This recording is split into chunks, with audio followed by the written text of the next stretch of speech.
2, 1, cue. And here we are. And good afternoon, Memphis. I've got 3 words for you. Here we go. Playoff basketball back here in Memphis, and it doesn't get any bigger than this, Avery. Grizzlies, Lakers in the first round of the NBA playoffs. We can catch the game right here on ABC 24 at 2 p.m. We have the game on our air. It doesn't get much better than that as well.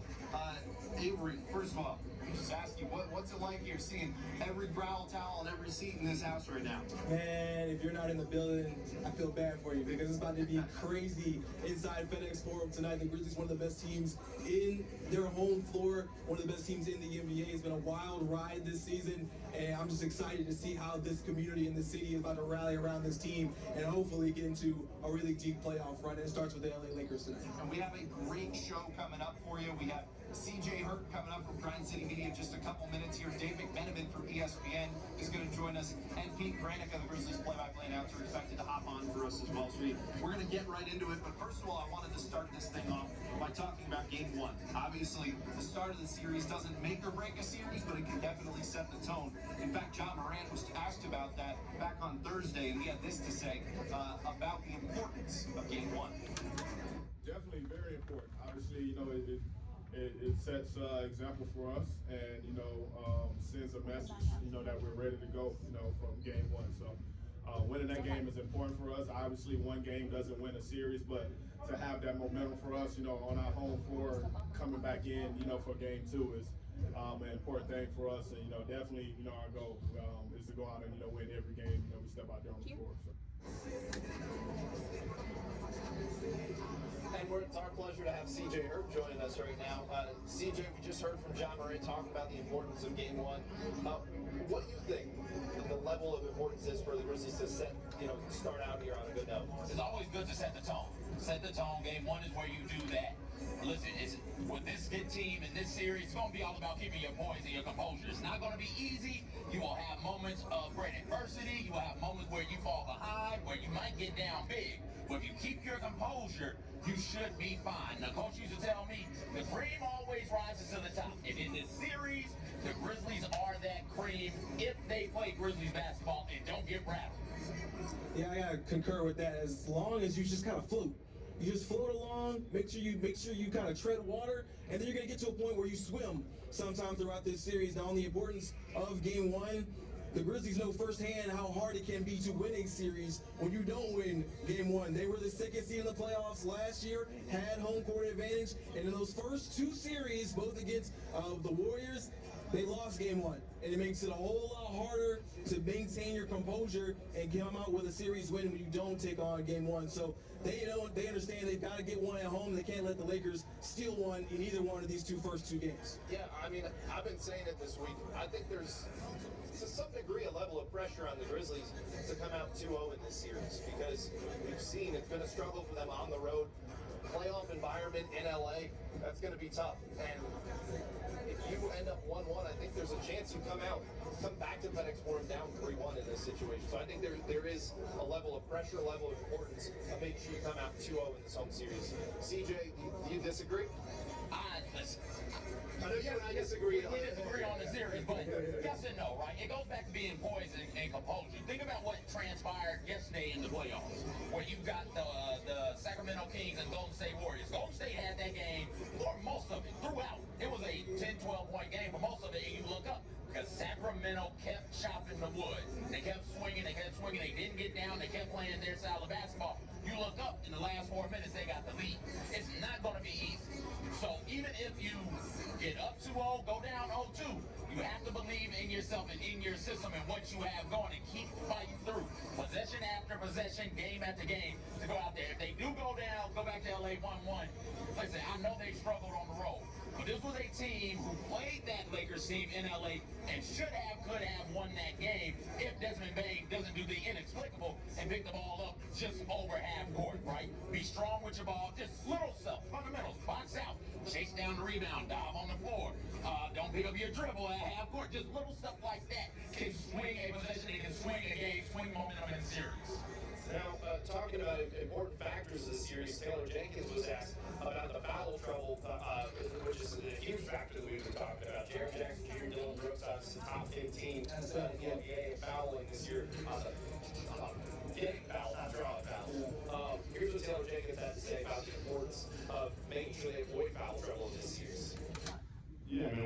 just talked to them about, how they've got to be smart. We can't get any silly fouls out there.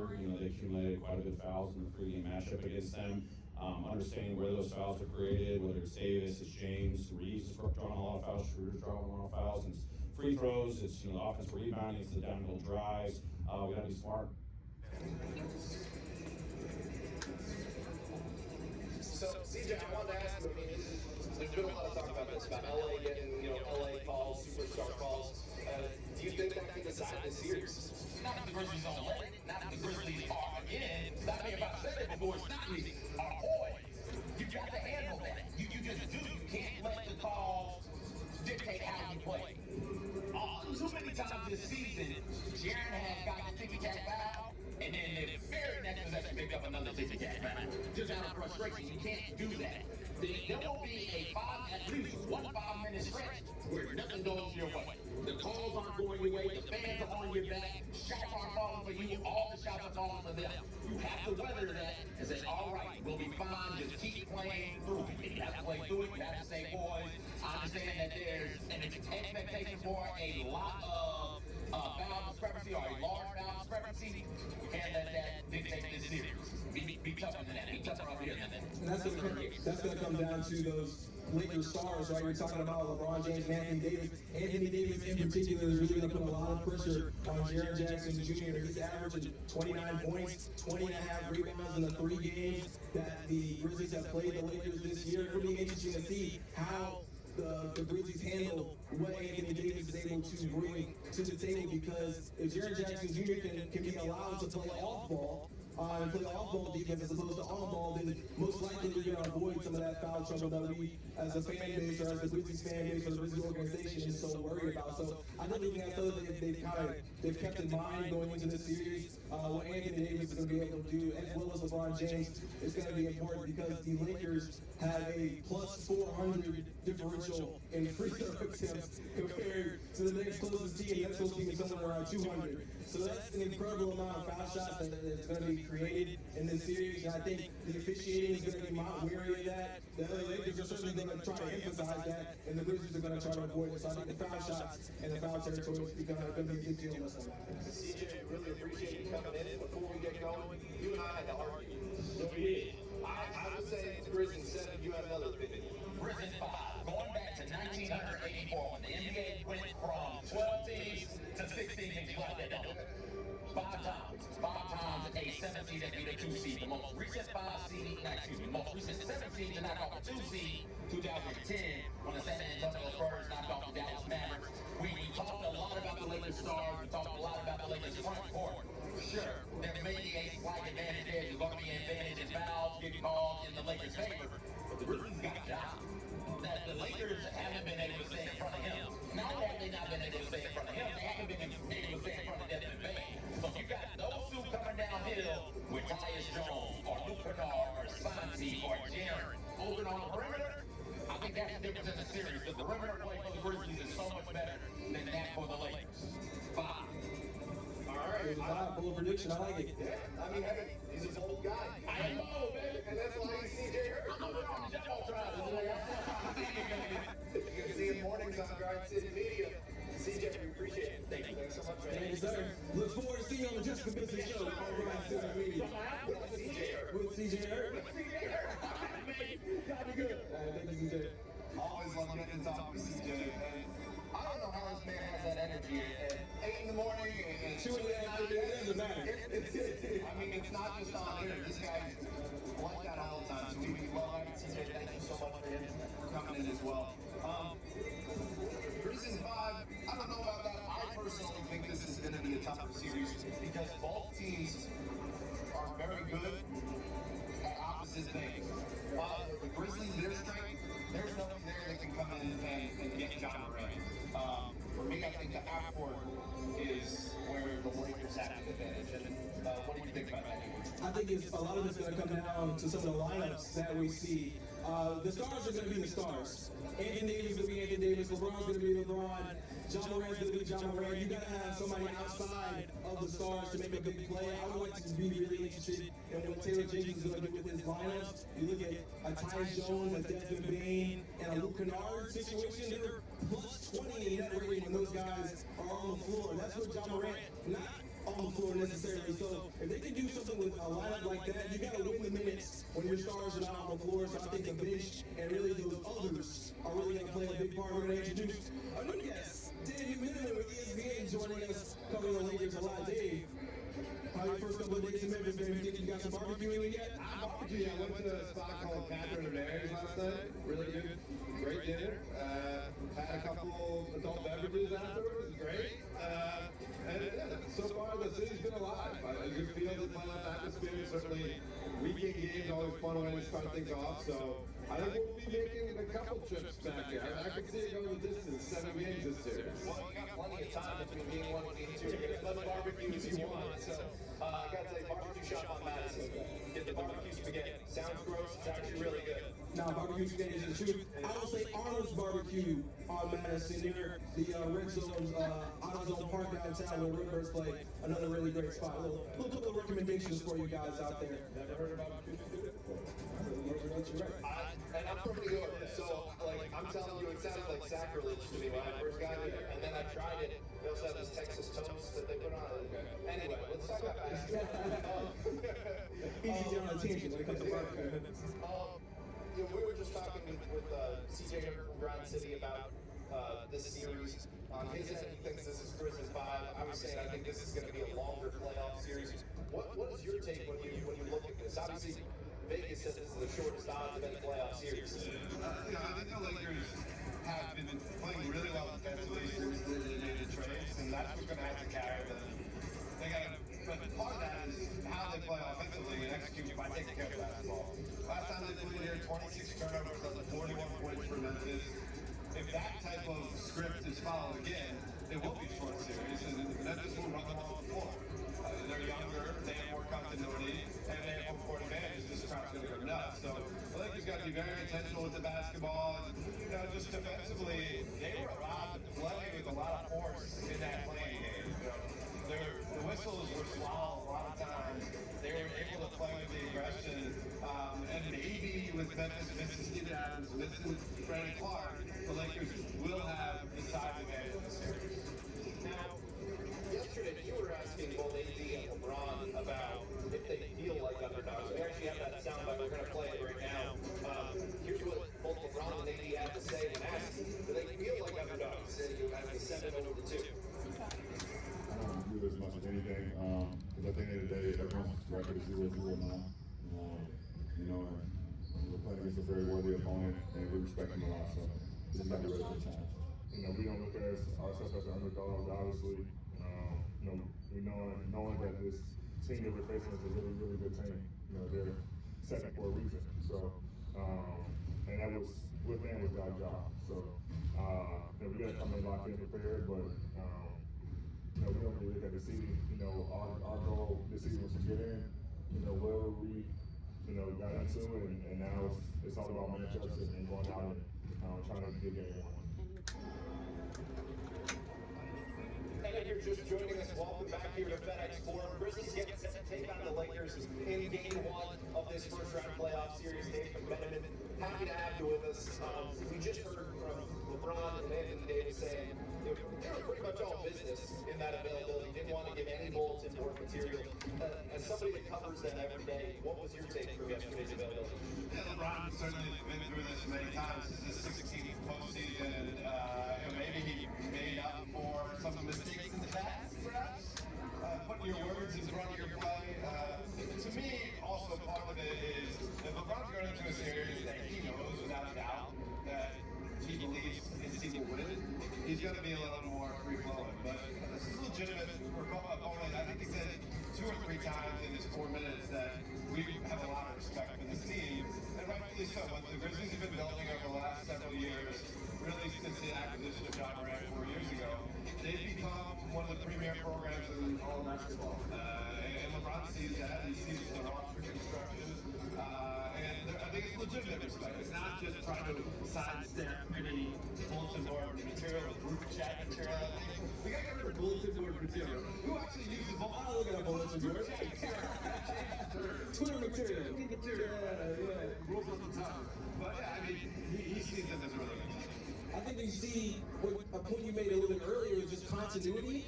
The Lakers, pretty much a whole new team since the trade deadline. I think that matters when you come into a playoff series. Like, certainly LeBron and AD are going to touch the ball a lot. Dennis Schroeder's going to touch the ball a lot. But this Grizzlies team is mostly the same team that they had when they started at the beginning of the season, minus obviously Steven Adams and Brandon Clark, who are really important pieces. Really the only addition to this team that's going to get a lot of minutes for the Grizzlies is Luke Kennard and his ability to shoot the three. I think that continuity that you mentioned is really going to play a part, because when it comes down to the nitty-gritty and that half-court offense, you got to know what your opponent's going to do, but also what your teammate's going to do. I think that's going to play a big part in this one. Absolutely. Dave, we appreciate you coming on. Before we let you go, I don't know if do you do playoff predictions? Yeah, I did for ESPN. I picked Lakers in 7, which is like a coin flip, right? It's a coin flip. I went with Grizz in 7, which I agree. I think it could really go either way. But I expect a long series. I think this will be probably the most talked about series of all the first round matchups. So let's just start off today.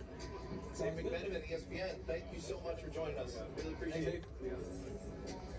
That was really nice of him to be able to come on with us. I know he's got a ton of commitments. He's got Sports Center that he's going to be on later today, doing all types of hits. Obviously, this game coming on here on ABC 24 for us here at 2 p.m. We're going to get right to our next guest because he's waiting here for us. Pete Branica, Grizzlies play-by-play announcer, coming on here for us. Come on, slide on in here, Pete. How's it going? It's going. It's playoffs. Unfortunately, we can't do the game ourselves, but we'll have the rest of the games until, and if there's a game 7. Well, you get to really take it in without having to worry about any other commitments. That's the positive, right? Well, there's so much nervous energy in a playoff game, and when you're sitting there and you can't talk about it, it's nice when you're playing a high-stakes game and you can talk about it and be on the air, because all your nervous energy comes out that way. Otherwise, I'm just sitting up there, wringing my hands, and it can be difficult. Pete, you've been with this team for a long time. You've seen the highs and lows. You've seen plenty of playoff games in this building. Just what is the energy like when the playoffs come to town in FedEx Forum? And what do you see from your spot on the bench that maybe we don't see or people at home don't see? Well, I think the energy is going to be fantastic. This is the first time you ever played the Lakers, and it doesn't matter what the seed is. It's still the Lakers. It's still LeBron James. So I think that as hyped as we have seen this building all year long and in previous playoff runs, I think the building is going to be even louder and crazier than it ever has been before. As far as what I expect, this basketball team, if they play their brand of basketball and they don't lose focus and they don't lose sight of the fundamentals, I think they're going to be just fine. But the problem is, in a 7-game series and you got to win 4, there are moments when there's going to be a little bit of slippage. You can't have major moments of slippage against a team that features LeBron James. You're absolutely right. As you're looking around here, there's gold towels as far as the eye can see inside FedEx Forum. These are the ground towels they say with us in this particular go-round. Jaren Jackson Jr. actually made a heinous offense, if you will. He cleaned one. We got a soundbite coming up. Just Jaren telling the story, and then I'm gonna come back to you, and I'm gonna ask you what your favorite ground towel is. So you think about that while we run this soundbite real quick. On the table, and I was like, oh, it was like, when it's like about to leak off the table, so I just grabbed whatever was closest and I used it, and I was like, darn. And then I was like, man, can I get more of these? And I really couldn't get more of these that quick, so don't lose them. Thank you. All right, so ground towels are like currency around here. People use them for all kinds of things. First, what's your favorite ground towel? And then, what's kind of the craziest thing you've done with your ground towel, or do you just save them? I save them, and I've actually thought about having them made into a quilt, because there's a big stack in my house, and I don't use them to mop up juice or anything like that. I think my favorite ground towel, and maybe it's recency bias, ain't no running in the M. That's a good one. I think that's probably my favorite. Probably my favorite, and Memphis versus everybody. I think those are the 2 best.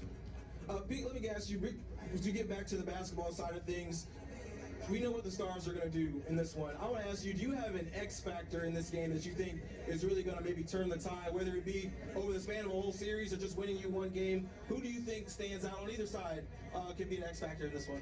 Well, I think if the Lakers are going to go in this series, D'Angelo Russell has played much better than he did in the play-in game, and he certainly is capable of doing that. I think he and Dennis Schroeder caused the Grizzlies a lot of problems. It doesn't matter what uniform Dennis Schroeder is wearing, he has always caused the Grizzlies a lot of problems.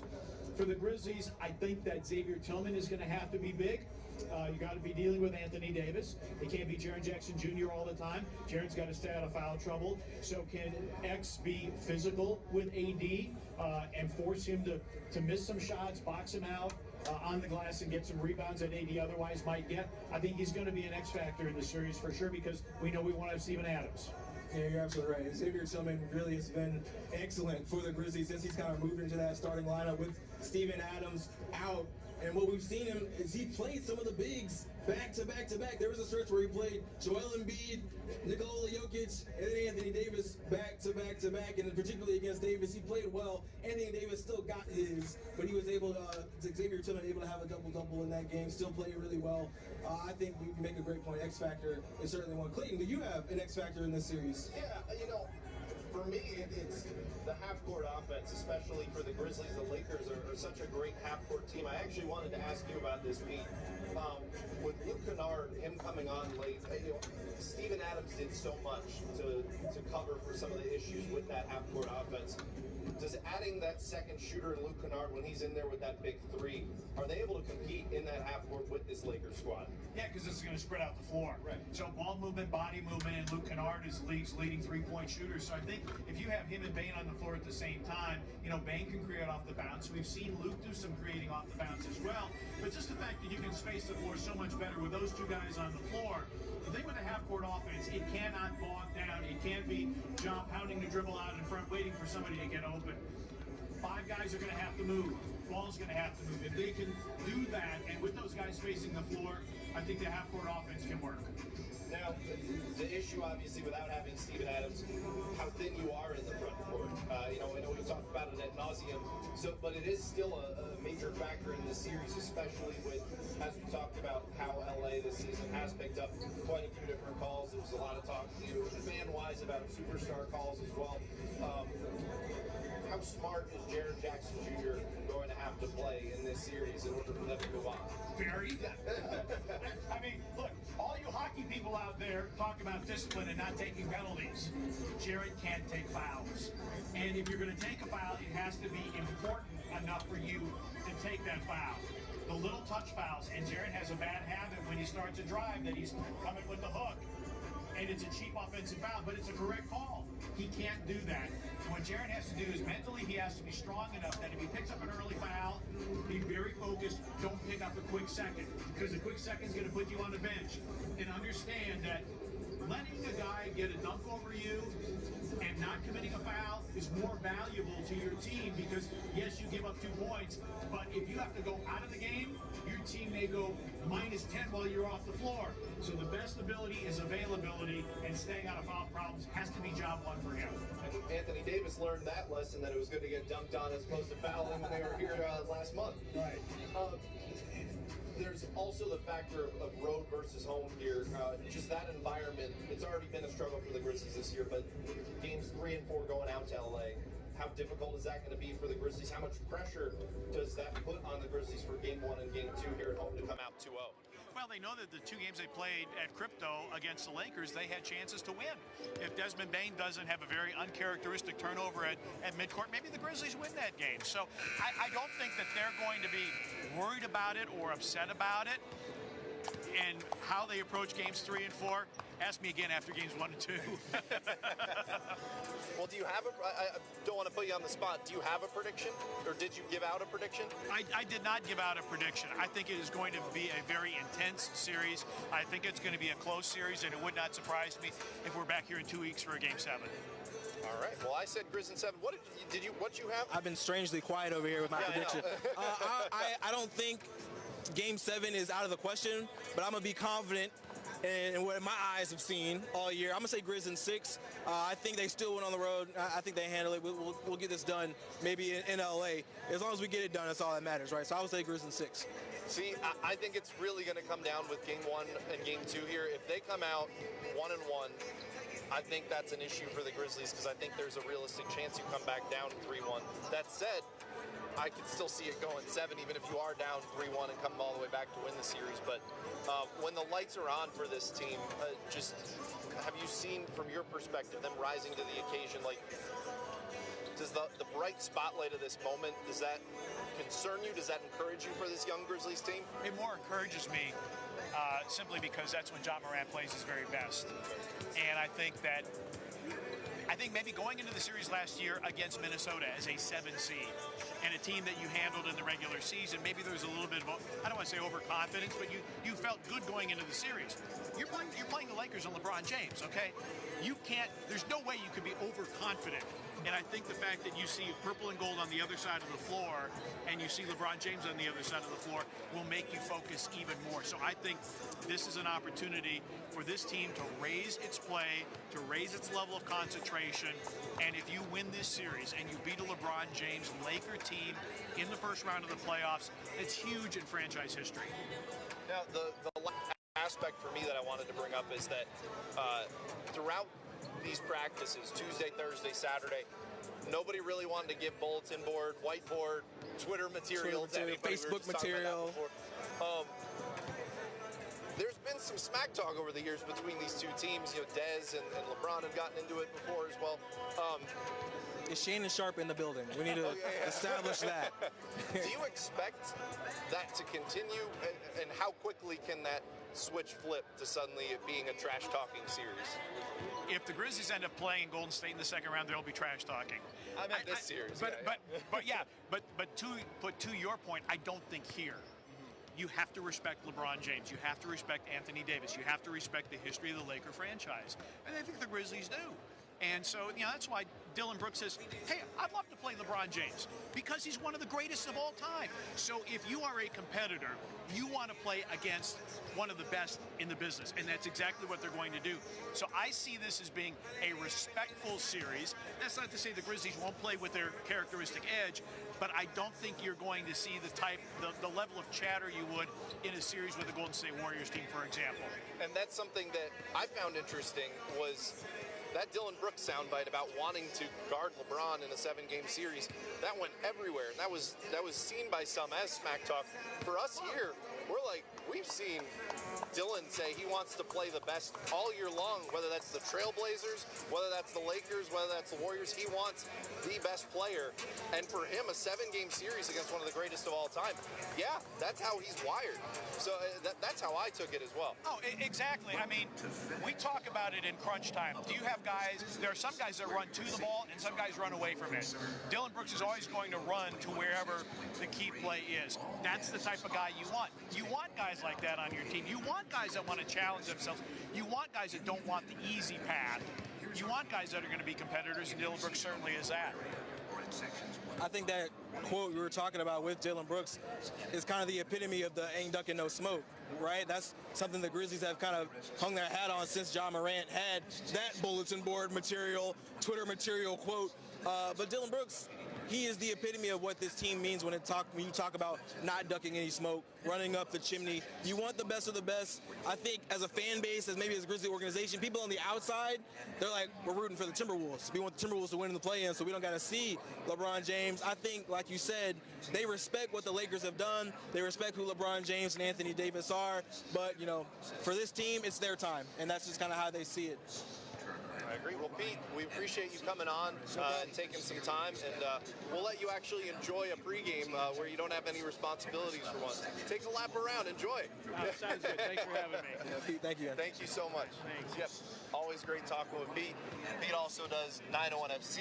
He's been with the NBA internationally. He does just about everything. I feel like I know Pete like a personal friend. I watch him on Bally Sports Southeast covering these games day in and day out. He is the elite of the elite when it comes to covering a team, letting a moment breathe, and really just covering a team in the NBA the way it should be. So thank you to Pete Pranica for joining us today. Absolutely. We really appreciate all of our guests that have come on so far, but now it's just me and you. Let's talk a little bit about this matchup as well. You know, Ja Morant versus LeBron James. It doesn't get much better than that. On the one end, Ja Morant is so fast. They want to play, get out in transition. That's obviously how the Grizzlies are. They lead the league in paint points. They're one of the best when it comes to fast break points. LeBron's team plays so well in the half court. I mean, something has to give in this series. What do you see, Avery, as the dictation of pace progresses here? I just want to see who's going to guard Ja Morant over the course of 4 games. The last time they played the Lakers here in FedEx Forum, Ja exploded in the third quarter.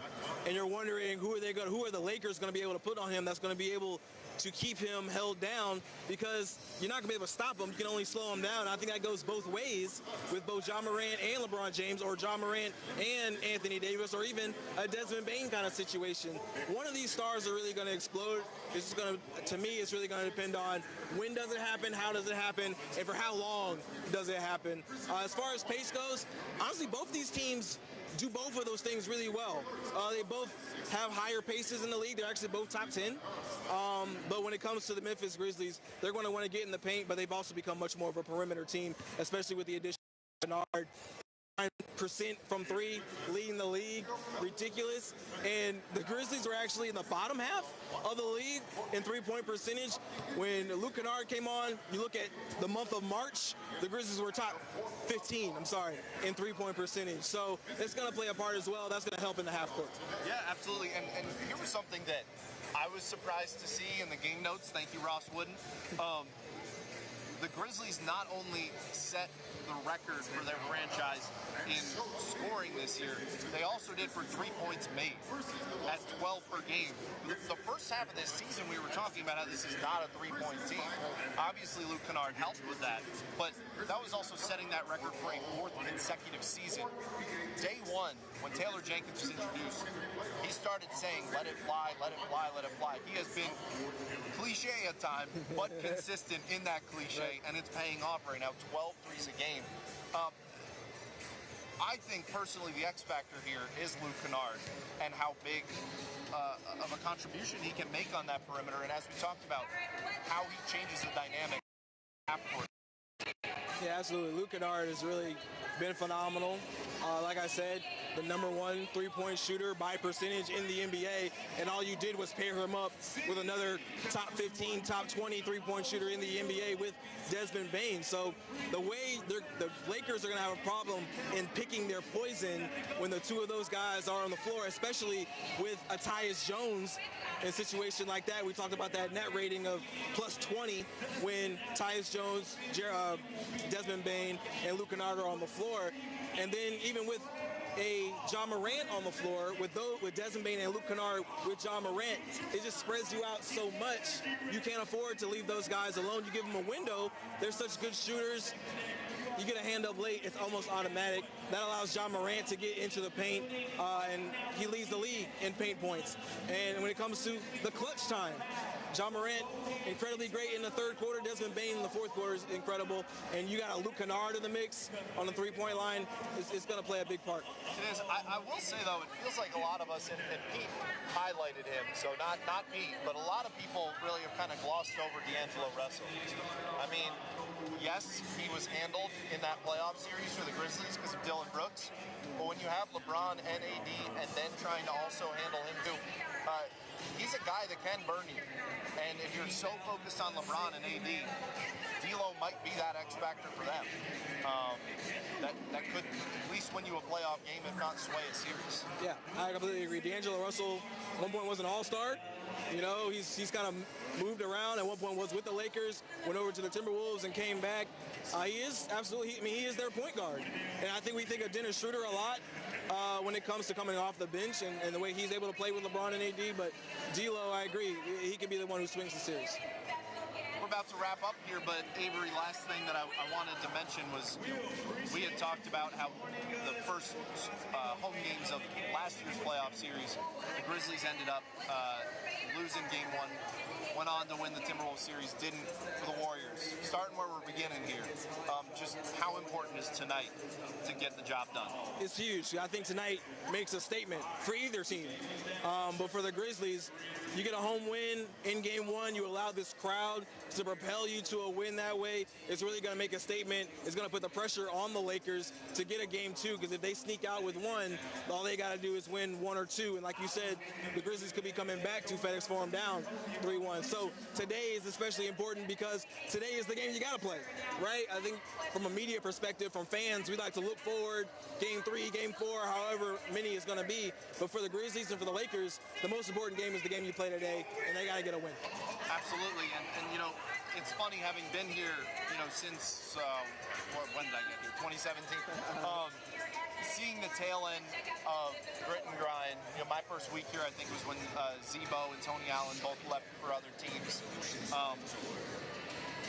To now see a lot of that storyline was LeBron isn't playing, he rests when he comes to Memphis. That was at least a storyline for a couple of years, whether that's fair or not. Now he can't do that. Now it's the Grizzlies here. LeBron is here. AD is here. ABC is here. The spotlight is completely on, and it is awesome to see the progression and the growth that has occurred here in the latest chapter in the Ja Morant era.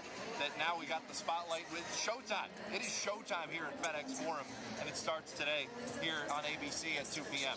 Absolutely. I think the Grizzlies have a chance to put to bed a lot of doubters. A lot of people who have talked about they're not legitimate, even though they're the 2 seed, the Lakers can easily knock them out. Now's the time you can shut them up. Absolutely. Hey, this is all for us over here on ABC 24 Plus on YouTube and Facebook, but if you want to see more coverage, you can watch NBA Countdown on ABC 24 starting at 1:30, which is about 6 minutes and 58 seconds from now, if that's about right. You're only looking at the clock. Yeah.